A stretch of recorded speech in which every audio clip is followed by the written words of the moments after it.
as my best self on Thursday at 5 p.m. Fourth day of WebSummit. I'm exhausted. I am knackered, how they say in Ireland. I'm completely exhausted. My legs, I just don't feel my legs. I want to go home and stay in bed, get a massage and warm cup of tea. But overall, this event was really great for me personally and for Spark and Heal. Several cool things happened. We have created several potential partnerships with companies and individuals who like the idea of Spark and Heal and who want to support us with their skills. So we have found potential company who wants to develop our website, our go-to-market strategy, and business advisor on the health tech side. So that's really great. On top of that, I have created lots of connections that may be useful in the professional or personal life. You never know, but a lot of cool and inspiring people from all corners of the globe. That's a very cool feeling. The vibe is really cool. So what would I do differently if I came next time? Well, first of all, I would prepare myself more for the entire length of WebSummit, because what I did wrong, I tried to do everything in day one, or rather as much as I can. So I would like to spread my energy and my time more wisely during the length of WebSummit.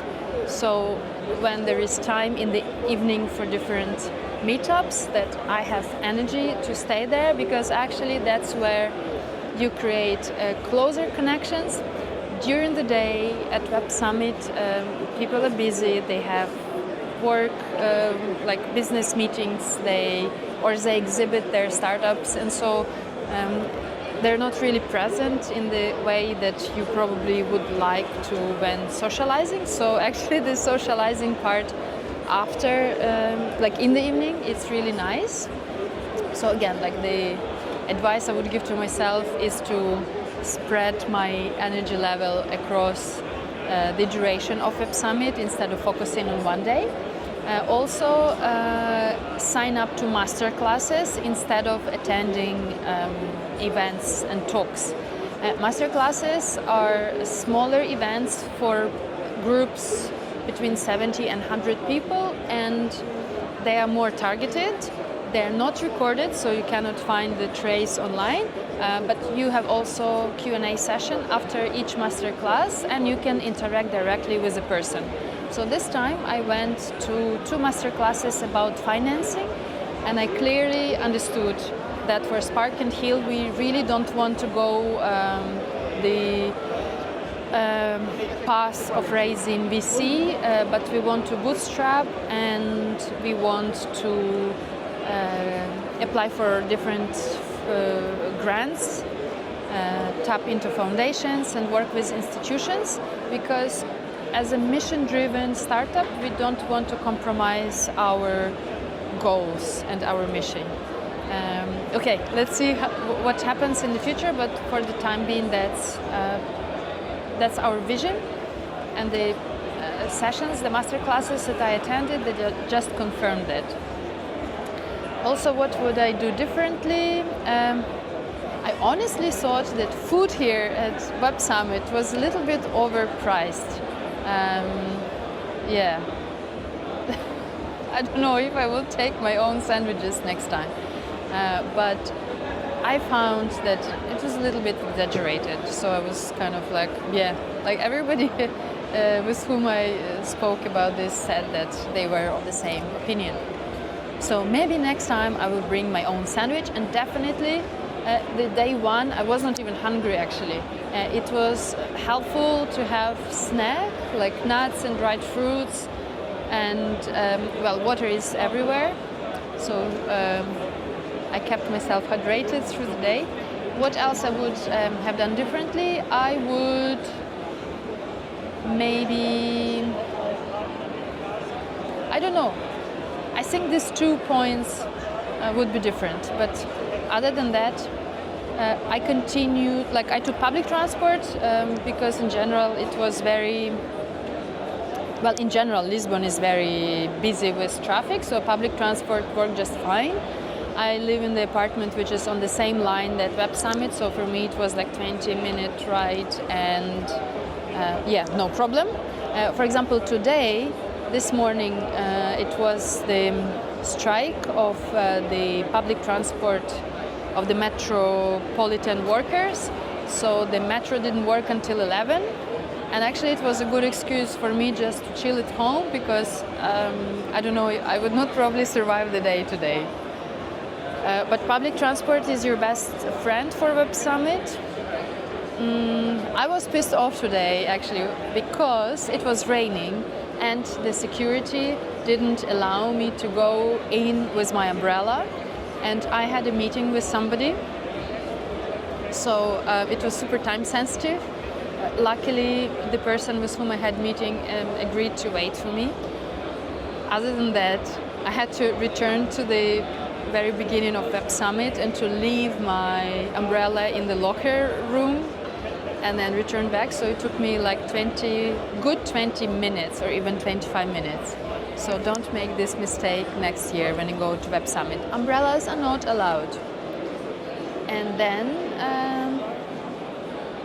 I'm staying actually until Monday. I'm staying in Lisbon until Monday, so I will connect with people who are also staying longer. So maybe an advice, if you come to WebSummit next year, stay longer and also explore the city, then you will have the opportunity to be a tourist. And all in all, it was a very good experience in all senses. Very positive energy, positive meetings, meaningful connections. So I could only recommend you to come to WebSummit. Don't forget that early in March they will be selling early birds tickets for women, like this year. So it will be 2 tickets for the price of 1. This year it was 129 euros for 2 tickets, so it's a great price. So I'm going to buy 2 tickets for me and my co-founder. Keep your eyes open and catch the opportunity to get your early bird ticket. What else can I say? The last words of wisdom of tired Ina. Yeah, I would definitely recommend the last words of wisdom of the tired Ina is that WebSummit is useful not only for people who are in the startup industry, but for anybody who works in a traditional industry. You can find a lot of cool and innovative ideas for your business, like to automate processes or to, I don't know, you can integrate a lot of these ideas in different stages of your company. And then also as a person who is not connected to anything of the above, you can just come here and feel the vibe, talk to a random person, and you will probably learn something new. And of course, you will be staying on top of everything that happens in the tech industry, all innovations, all the newest trends. So you will be on the same page with the world. This year they talked a lot about AI. I attended a couple of talks. It was very interesting to hear different opinions. Both talks, they introduced polar or like opposite ideas about AI. One person thought that AI is very good, and the other person thought that AI will destroy the world. So it was very interesting and educative to learn about this perspective, and started thinking for myself how I actually see this AI into my life and in the society where I live. So all in all, only positives. The only negative is that I'm tired. I need to book a massage, so that I will probably do next time. I hope you enjoyed this intro to WebSummit through my eyes, and maybe see you here next year, because next year I will be here with Spark and Heal with a stand, and hopefully will be already company with a lot of users and a lot of advocates. A lot of people will love Spark and Heal. That's my vision for my company for next year. I hope you're doing great, you're having a good day. I see you in my next video. Bye.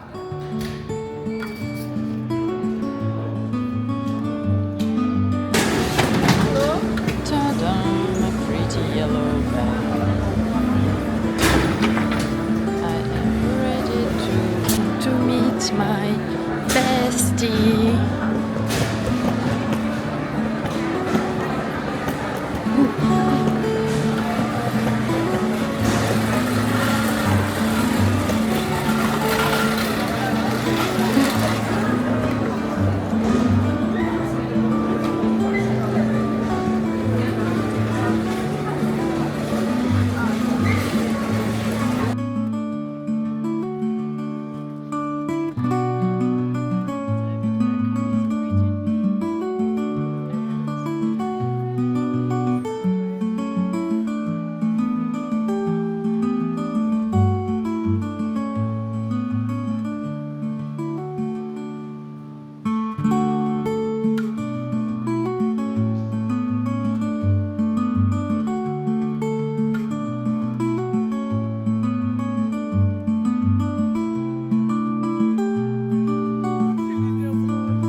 Okay, talking from the main entrance to the WebSummit. Today is Monday. I spent my morning here just having private calls and meetings. Then I had a lunch with a super nice lady from Women in Tech, and now waiting for another lady with whom I want to have a chit chat about businesses and breast cancer and stuff. And you can see behind me there is a very long line to enter the opening ceremony tonight, which will be in 2 hours. So I will be queuing now to enter, and wow, all the exciting stuff is going to happen soon.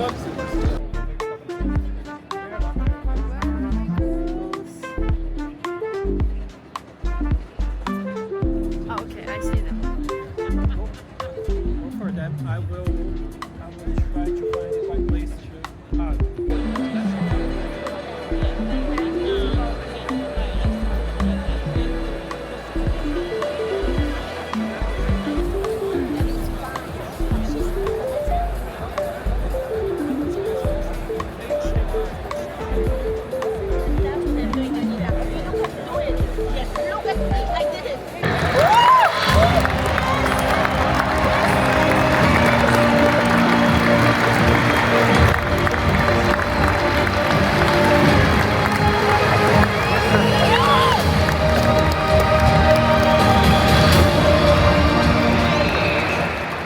Wow, you're very welcome to WebSummit.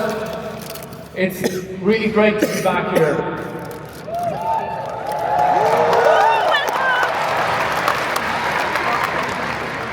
I see so many faces, so many friends, and even my family are here tonight, Faye and my 2 boys. It's great to be back. It's great to be back in sunny Portugal in November, isn't it? Come on, we can do a bit better than that. We need to give our host Portugal a huge, warm cheer and round of applause.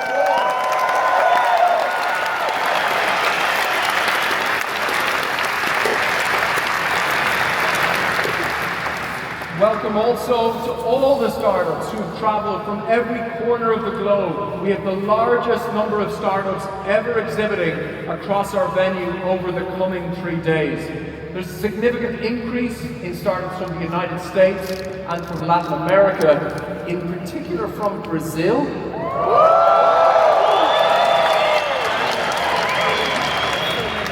Come on, Brazil, you're like the loudest motherfuckers ever. Let's do that again. Can I hear you, Brazil?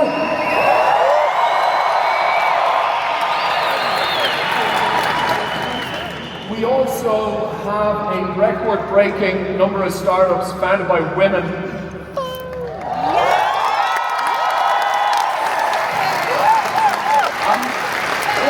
44% of the nearly 3,000 startups exhibiting over the next 3 days are female founded, which is absolutely stunning.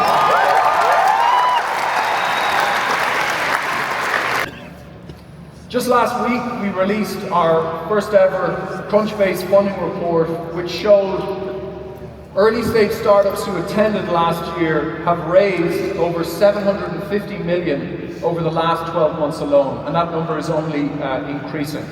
So I think you just can't forget, over the next 3 days when you're out there meeting all of these young startups, some of them are going to turn into incredible success stories in the future, and you just never know who you're going to meet. Now let's... What a great image. Welcome to Lisbon, European Innovation Capital. And today, World Startup Capital. Welcome to Portugal, Europe's west coast. 500 years ago, the Portuguese navigated throughout the whole world, departing from Lisbon. Today, we want those who charter and navigate to digital and artificial intelligence world to discover Portugal. I will now turn to the Portuguese language. In the end, you will understand why. Caras e caros amigos, caro Pedro e caro Carlos,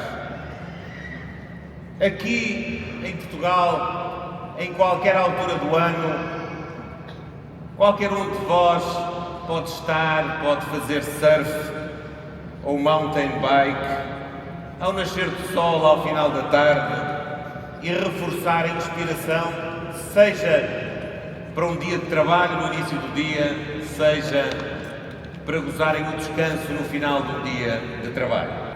Isto permite, de resto, uma conectividade especial, concretizada seja nos cabos marítimos que unem as nossas comunicações e a internet, seja porque aqui podem também desfrutar de fontes de energia renovável. So how much water and renewable electricity will you need to power these reactors as you scale up production of jet fuels? And give us a sense, is the grid today anywhere close to being able to deliver that? Yeah, absolutely, great question. So we, in a lot of ways, our plants at scale will consume about the same amount of energy as a data center. So as we're building this world where we have digital bits that are moving around for AI and other digital purposes, we can also build alongside these air plants or these industrial forests that move molecules and move carbon atoms so that we can create a sustainable world. And our first commercial plant that we're building is in Moses Lake, Washington. That one is a subscale version of our larger commercial plants. And it'll do about 100 cross-country flights worth of fuel in a year. And our larger commercial at-scale plants will do upwards of 10,000 flights per year. These are cross-country, 200-passenger flights that we can produce. And again, you're looking at the same energy usage about a data center. So hundreds of megawatts of a utility-scale solar, utility-scale wind that would support that. And we do use the grid electricity as well to power our plants, but it ultimately is coming from these renewable sources. I think there will be turbulence, and I also think that most of the way we try to predict the future today are wrong. It's a little bit like when you try to explain from someone before the internet, the 90s, that today we spend like on average 9 hours per day on our screen, right? People will be like, no, that's not possible, I don't trust you. I can't project my world of today in the world you're describing. I think in many ways when we describe AI world, we have this fake vision of how it can be. And then we either go in the apocalyptic direction, which is robots are going to kill us, or we go in this utopian direction where we all love each other and our machines are helping us. So I think it's not like that. Hello there. First official day at WebSummit was quite intense. The opening ceremony started slightly after 6, but they opened the doors for 2 hours, so people were queuing, waiting to be seated. And they put everybody in the big arena where 20,000 people were. So it was quite a job to make sure that everybody goes through security and then to seat everybody accordingly, so there's no chaos and rush. So really thumbs up for an amazing organization. And then it was a 1.5 hour, let's say, opening ceremony.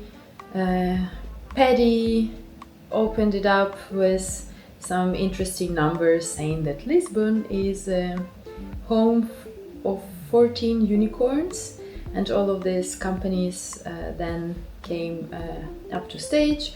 The mayor of Lisbon had a very emotional speech about Lisbon and investing in Portugal, so that I almost decided to move to Lisbon. Then the foreign minister of Portugal also had a speech, and after this there were 3 panels. I got a little bit tired in the end of all the speeches, so it was like a mix of excitement and tiredness. Then in the end I met wonderful ladies from Berlin, from the Berlin startup scene, and we went for dinner. And now I am starting my second day at WebSummit, which is Tuesday. I'm starting it slowly. It's now approximately 10 o'clock in the morning. The first masterclass that I signed up for is at 10:30, so I have enough time to comfortably arrive there. The first masterclass is about financing of a startup, bootstrapping or VC capital.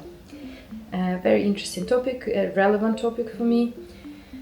Then I have connected with former Googlers, so there will be lots of storytelling, a lot of Googlers, well, like ex-Googlers that I have connected with. They all now have their own companies, so will be very emotional and intense day, I bet.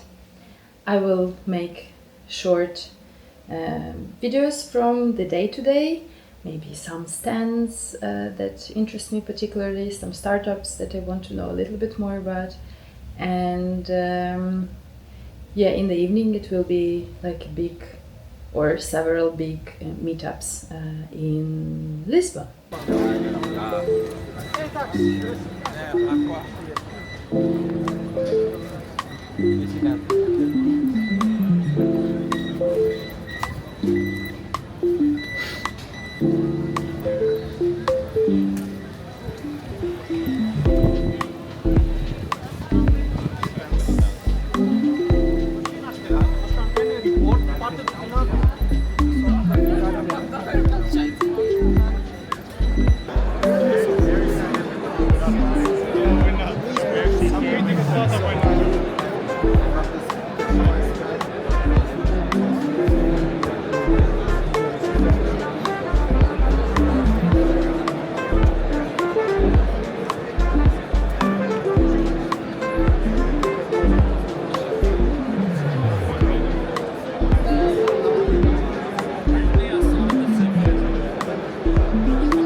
Second day of WebSummit is coming to the close.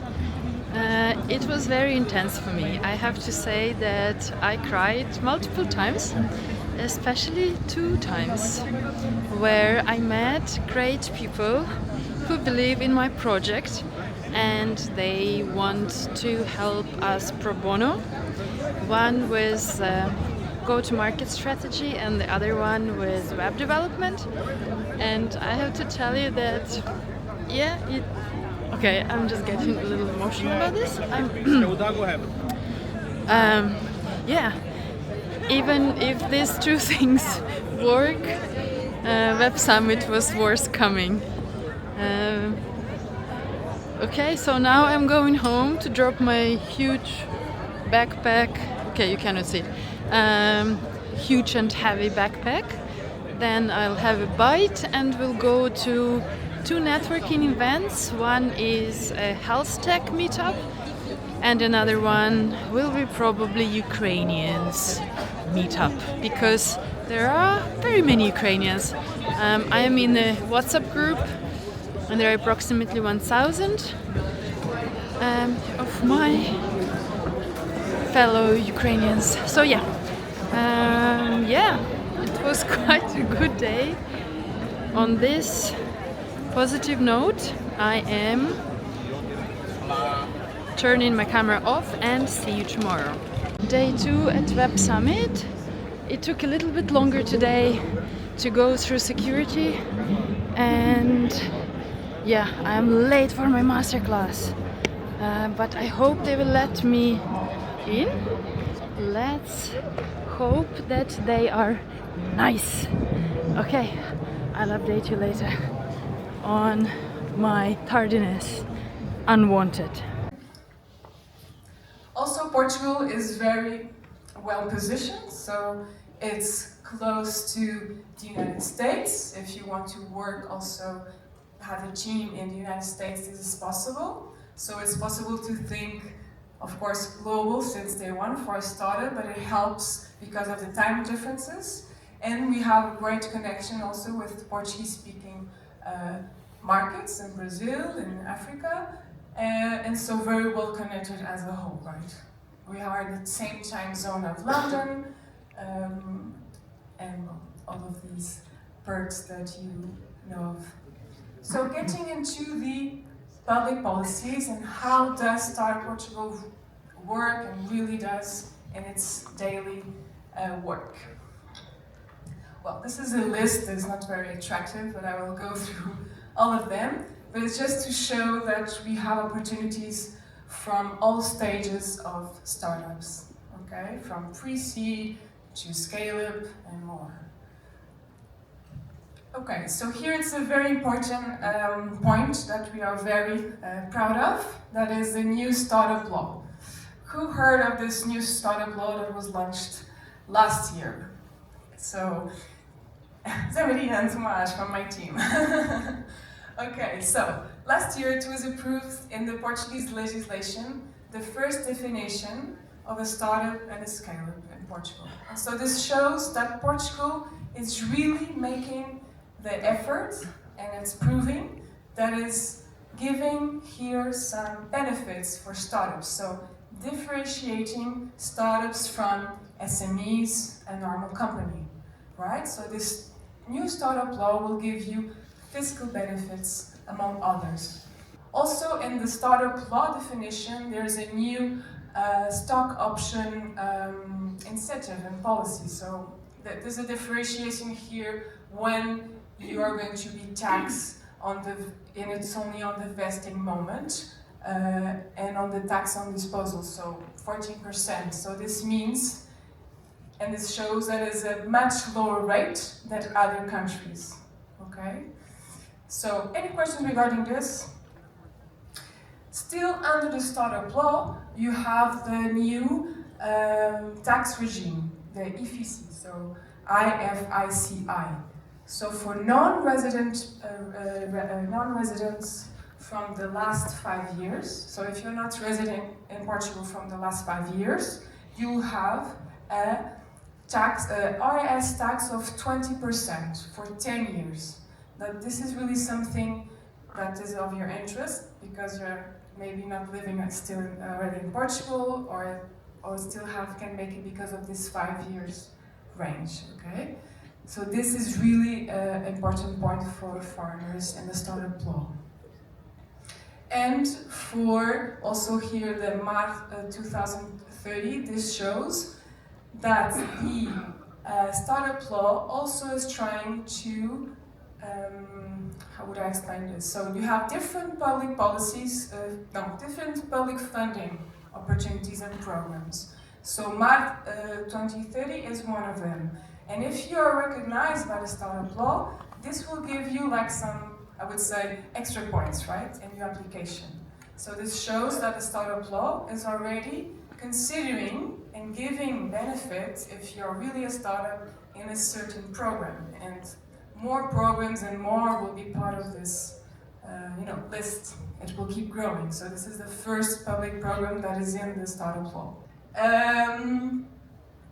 Empresa na hora, it's where you register your company. Okay, so this is where you can book. And in Portugal, it's said that you can open your company in 1 day. Okay, but of course you need to have all of your documentation ready, and I can also give you this information. And you can also do it online. Of course, that if you have a representative in Portugal, like a lawyer, it will be easier to do it also online in a quicker way. Right, so just to clarify, through the one-stop shop program, so this support program, I can help you understand this process, how to open a company. And right, the cost to open a company in Portugal runs about 360 euros, maybe like 400 if there's any extra.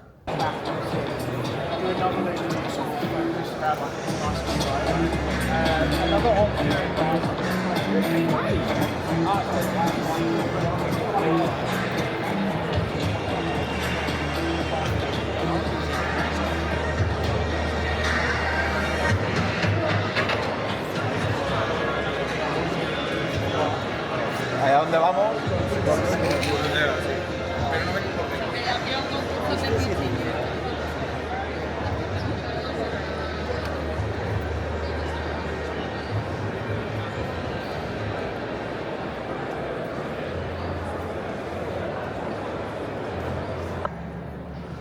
Before full-scale invasion, Ukraine was advancing towards becoming one of Europe's largest technology hubs. And even now, we remain focused to achieving this goal, bolstered by impressive performance of Ukrainian tech sectors. It is represented by more than 5,000 technology companies and over 300,000 highly skilled professionals, 30% of which are women. Can you imagine 100,000 women working in the tech sector? This is huge. And they make a significant impact on the global technology market. The Ukrainian sector is a strong exporter of deep expertise across many high-demand domains like fintech, healthcare, automotive, game dev, and many more. Where is Ukrainian code? It's in Ireland, and in Norway, and up in the sky between Stockholm and Berlin. It's in the clouds, it's on the ground, it's in the worlds we explore, it's in a friend's call, it's in your secrets. It's in many cars, from big ones to cars that look like little bug ones. It helps people treat people, looks good, delivers big, and empowers the journey ahead. Ukrainian code is everywhere, and in Ukraine, of course, among other places. Our best tech companies are on Code UA, Ukrainian tech marketplace. Let's make what's next together. So the answer is indeed simple. Ukrainian code is everywhere. It's clearly everywhere. And this platform was born in probably darkest times for Ukraine. However, it also born to bring the brightest results. And I'm traveling a lot, and I've been often asked how we can help Ukraine. This is a response to that question. The response which brings partnership and mutual benefit. So join Cordier, register your account, we'll be there for you. Thank you.